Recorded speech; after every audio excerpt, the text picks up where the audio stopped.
19 மாவட்ட செயலாளர்களின் பட்டியலை தாவேக தலைவர் விஜய் வெளியிட்டிருக்கிறார். அண்மை செய்தியாக பார்த்து வருகிறோம். கூடுதல் விவரங்களோடு செய்தியாளர் செந்தில் ராஜா இணைகிறார். செந்தில் ராஜா, விவரங்கள்.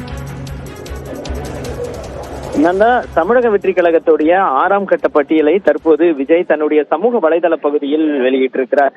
இன்று அவர் ஒவ்வொருவரையும் நேர்காணல் செய்து அந்த அறிவிப்பை அவர் வெளியிட்டிருக்கிறார். பட்டியல் ஏற்கனவே தயாராகி இருந்தாலும் கூட இன்று அந்த மாவட்டம் ஒவ்வொரு மாவட்டத்திற்கும் 15 நிர்வாகிகள் இருக்கிறார்கள். அவர்களை நேரடியாக சந்தித்து இந்த பட்டியலை தற்போது வெளியிட்டிருக்கிறார். குறிப்பாக வட சென்னை தெற்குக்கு பார்த்தீர்கள் என்றால் விஜயராகவன், அதே போல தென் சென்னை மேற்குக்கு சபரிநாதன் உள்ளிட்ட பலரை அறிவித்திருக்கிறார். பல அந்த 19 மாவட்டங்களுக்கான அந்த அறிவிப்பானது வெளியாகி இருக்கு. கிட்டத்தட்ட ஒவ்வொரு முறையும் அந்த ஒவ்வொரு கட்டத்திலையும் 19 மாவட்டங்களுக்கான அறிவிப்பை விஜய் வெளியிட்டு வருகிறார்.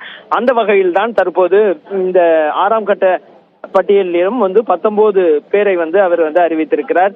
குறிப்பாக தன்னுடைய உதவியாளராக 35 ஆண்டு காலமாக பணியாற்றிருக்கக்கூடிய ராஜேந்திரனுடைய மகன் சபரிநாதனுக்கு பொறுப்பு வழங்கப்பட்டிருக்கிறது. அவரும் இது குறித்த அந்த கட்சியுடைய பொதுச் செயலாளர் ஆனந்திடம் கேட்டபோது அவருடைய தந்தை 35 ஆண்டு காலமாக இந்த மக்கள் இயக்கத்தில் ரசிகர் மன்றத்தில் பணியாற்றிருக்கிறார். விஜய் அவர்களோடு கூடவே இருந்தார். அதே போல் அவருடைய மகனும் சிறு வயதிலிருந்தே, அதாவது கல்லூரி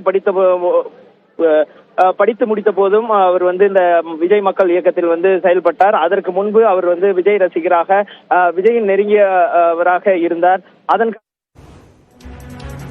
நன்றி செந்தில் ராஜா, விவரங்களுக்கு.